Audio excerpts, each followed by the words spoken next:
Il est 8h18, Nikos Aliagas. La députée européenne, les Républicains, Nadine Morano, est votre invitée, Audrey Caspomarra. Bonjour Nadine Morano. Dans 2 heures, Emmanuel Macron fera son discours devant le Haut Conseil pour le climat. Vous allez l'écouter ou vous auriez mieux à faire ? Non, je l'écouterai parce que je suis une élue et qu'il m'appartient de savoir ce que va dire le président de la République. Ceci étant, je n'en attends rien.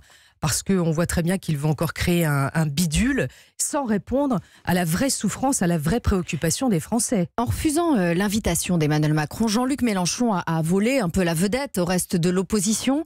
Il sera où, Laurent Wauquiez ? Il écoutera sagement le président ? Écoutez, je le vois juste après votre émission. Je pense que s'il est invité, il ira. Et il ira pour dire aussi ce qu'il pense et ce qu'il a à dire sur ces sujets. Vous savez, nous nous sommes mobilisés depuis plus d'1 an pour dénoncer le délire fiscal du gouvernement d'Emmanuel Macron. Et pourtant, quand on demande aux Français quelle est la principale figure d'opposition, c'est encore Jean-Luc Mélenchon qui arrive en premier, derrière Marine Le Pen. Laurent Wauquiez, il imprime décidément pas dans l'opinion. Écoutez, nous faisons un travail de fond et un travail de terrain. Vous savez, pendant qu'il y a ces opérations de Gilets jaunes, nous distribuons ce tract. Nous l'avons imprimé à 1,4 million d'exemplaires. Et je peux vous dire que dans toutes nos fédérations, les militants sont sur le terrain. Stop aux raquettes des automobilistes. Mais je vous parlais de Laurent Wauquiez et du fait qu'il n'incarne pas pour les Français l'opposition aujourd'hui. Laurent Wauquiez, il est sur le terrain. Il réorganise notre mouvement qui était quand même dans un sale état, il faut le dire. Donc c'est sa mission première. Et nous sommes tous les élus, les parlementaires, députés, sénateurs qui, je vous le rappelle, les sénateurs de notre famille politique ont bloqué aujourd'hui, ont gelé hier l'augmentation des taxes sur le carburant. Ça repassera devant l'Assemblée nationale et on verra comment se comporteront les députés de La République En Marche en démontrant encore une fois aux Français qu'ils vont augmenter les taxes sur les carburants. Nous faisons le boulot. Mais est-ce que le succès des Gilets jaunes, ce n'est pas aussi l'échec des partis d'opposition, à commencer par le vôtre, dans lequel les Français ne se retrouvent pas ? Je crois que de toute façon, ce ras-le-bol, il est vraiment très profond. C'est une réalité. Moi, j'étais aux côtés des Gilets jaunes. Et hier, quand je rentrais de Haute-Marne sur l'autoroute, j'ai discuté avec des Gilets jaunes au péage, qui étaient d'ailleurs très sympathiques. Et c'était tard le soir. Et on voit bien que c'est une vraie souffrance, qu'ils n'arrivent plus à boucler leur fin de mois. Et que cette augmentation sur les carburants, c'est la goutte qui fait déborder le vase, on va dire. Les gens n'en peuvent plus. Alors, Nadine Morano, les Gilets jaunes ont désigné 8 porte-paroles. Et leur première revendication, c'est de revoir à la baisse toutes les taxes. Gérald Darmanin, ministre des Comptes publics, il voit quelque chose de contradictoire. Payer moins d'impôts en bénéficiant de plus de services publics. Vous pouvez pas me dire que c'est pas contradictoire ? Écoutez, les commentaires de M. Darmanin, qui est assez contradictoire puisqu'il est parti dans ce gouvernement en allant appliquer le contraire de ce qu'il pense. Donc je ne commenterai pas ses propos, je dirais simplement que... Mais pour le coup, c'est contradictoire de demander moins d'impôts et de vouloir plus de services publics. Les Français, ce qu'ils veulent, c'est que leur argent soit bien géré. Et l'argent public aujourd'hui n'est pas bien géré. Ça date pas d'hier, la fracture sociale, ça date de Chirac. Là, c'est plus de la fracture sociale. Non, mais c'est plus de la fracture sociale, c'est de la cassure sociale.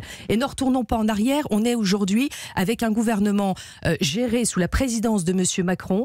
C'est l'ancien... M. Macron, n'oublions pas quand même que c'est l'ancien ministre de l'économie de M. François Hollande et que les Français en avaient ras-le-bol de François Hollande. Mais là, on a pire que François Hollande. Pire. C'est pire. C'est pire parce qu'il y a une forme d'arrogance, mais aussi de brutalité.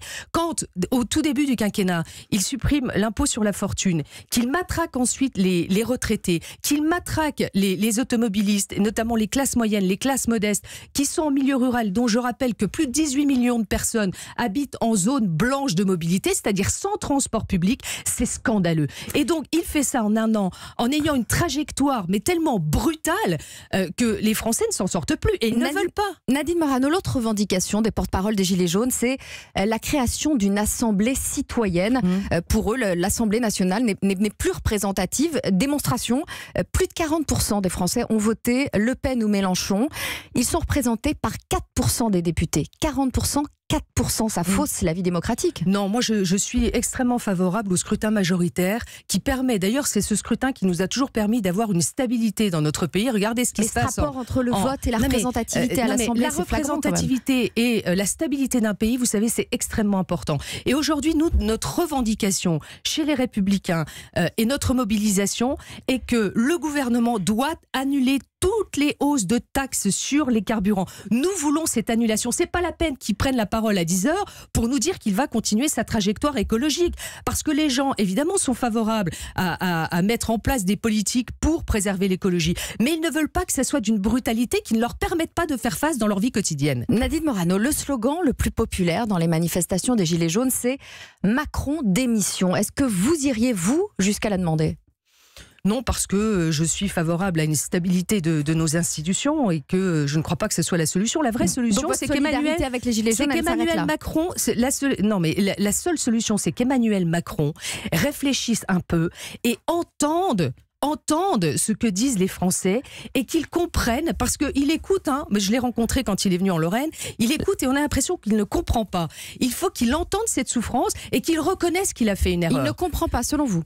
Il ne comprend pas, et par ailleurs il fait des choix budgétaires, pardon de le dire à votre micro, mais parce que ça se dit pas beaucoup. Il a augmenté dans ce budget 2019 le budget sur l'immigration et l'intégration de plus de 200 millions.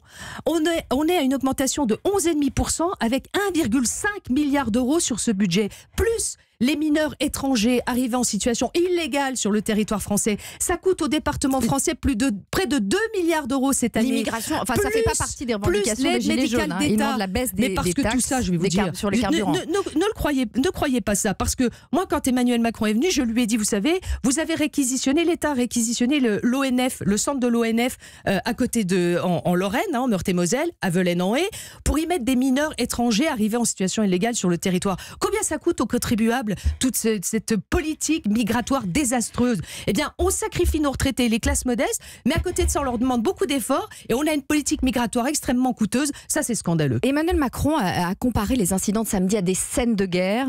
Benjamin Griveaux a lui aussi parlé de scènes de guerre en expliquant que cela nuit à la France, à l'image de la France dans le monde. Est-ce que vous pensez que le gouvernement aurait pu mieux sécuriser les Champs-Élysées? Ah bien, mais écoutez, moi, quand j'ai vu l'état des Champs-Élysées, je me dis que la France, nous sommes en France quand même, avec des forces de police qui sont extrêmement bien formées.